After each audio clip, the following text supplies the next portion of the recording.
The crack was always the giveaway, followed by the high-pitched shriek of tires peeling out too fast on the asphalt. Saturday morning, 8:05 a.m. Like clockwork. Seriously, who does that?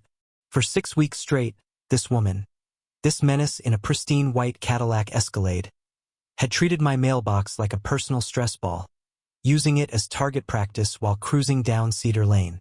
I remember standing there, the chill morning air biting at my bare arms, staring at the splintered wood and scattered bills.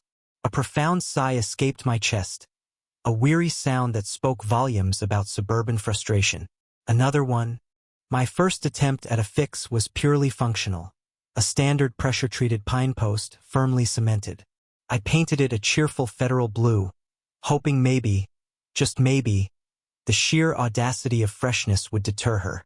What was her problem? I didn't recognize the car, didn't know the driver, and certainly hadn't slighted anyone in the homeowners association meetings.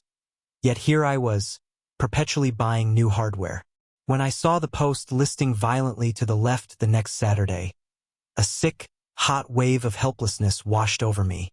I could smell the damp, freshly painted wood mingled with the scent of crushed juniper bushes, the collateral damage of her recklessness. I felt my hands clench into fists, the fingernails digging into my palms. This wasn't just vandalism. It was a personal declaration of war on my peace. "It's about respect, Jack," my neighbor, old Mr. Henderson, mumbled while pruning his prize-winning roses. He'd seen the whole thing happen a few times. "You just gotta let it go." Let it go? After spending $50 and 2 hours every weekend, only to have some privileged busybody shatter it again? Absolutely not. That passive surrender was exactly what Karen's feed on.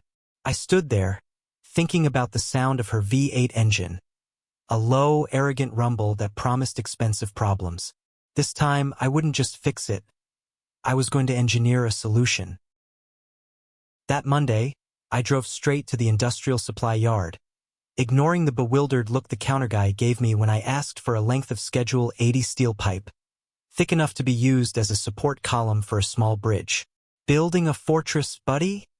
He chuckled, completely oblivious to the depth of my righteous indignation. "Something like that," I replied, my voice tight. For the next 3 days, my garage smelled of cut metal and welding fumes, a sharp, metallic tang that symbolized my resolve. I meticulously welded a base plate onto the pipe, grinding the edges until they were smooth but lethal in their mass. I wrapped the entire thing in a thin casing of decorative wood, painting it federal blue again, making it look exactly like the feeble, fragile mailbox she had grown accustomed to destroying. But underneath that facade was a tower of absolute, immovable, unforgiving steel. It was beautiful, a perfectly camouflaged trap. I was restless the next Saturday morning. I set up my high-definition security camera hidden deep in the rose bushes. Thanks, Mr. Henderson, for the inspiration, and waited, sipping coffee that tasted faintly of adrenaline. The air was heavy, quiet, full of that pre-dawn suburban stillness. Tick, tock, 8:02 a.m. I heard it, that distinctive throaty growl of the Escalade approaching.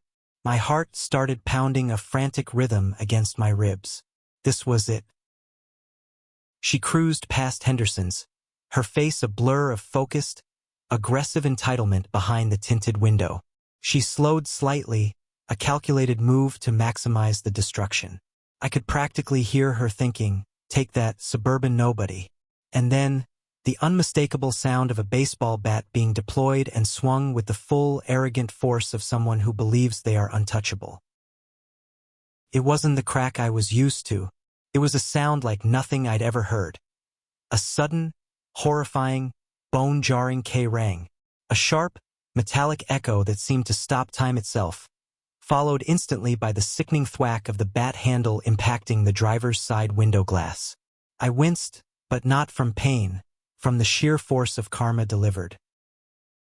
The Escalade screeched to a halt 20 feet past the mailbox, which stood there, absolutely pristine, not even a scratch on the painted wood veneer.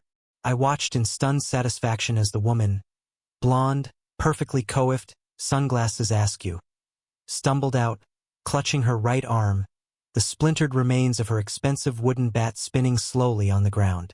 Her face, usually a mask of haughty indifference, was now contorted in a painful mixture of shock, fury, and sudden, cold realization. "What the hell was that?"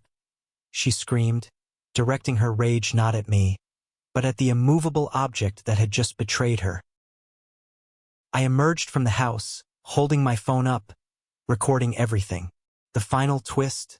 She wasn't just some random jerk. She was the newly appointed CEO of the largest property management company in the county, heading up the very committee that policed neighborhood aesthetics. She was late for a high-stakes meeting, using my mailbox as her weekly pressure release valve, assuming I was too timid or too defeated to fight back. When the sheriff arrived, alerted by Mr. Henderson, who had also been recording from his porch, the sight was clear. A perfectly intact, regulation-compliant mailbox, and a woman holding a broken bat and a throbbing wrist, visibly shaking with pain and humiliation. Her attempts to spin the story, claiming I attacked her with a weaponized post, fell apart when the video evidence showed a meticulously camouflaged, stationary object performing its sole duty. Justice isn't always delivered in a courtroom. Sometimes, it comes via a perfectly engineered moment of physics. Watching the deputy write out the ticket, not just for vandalism, but for reckless driving and destruction of property, was sweeter than any apology.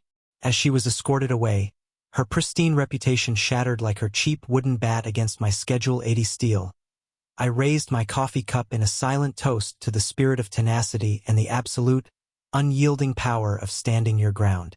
Never let the arrogant destroy your peace.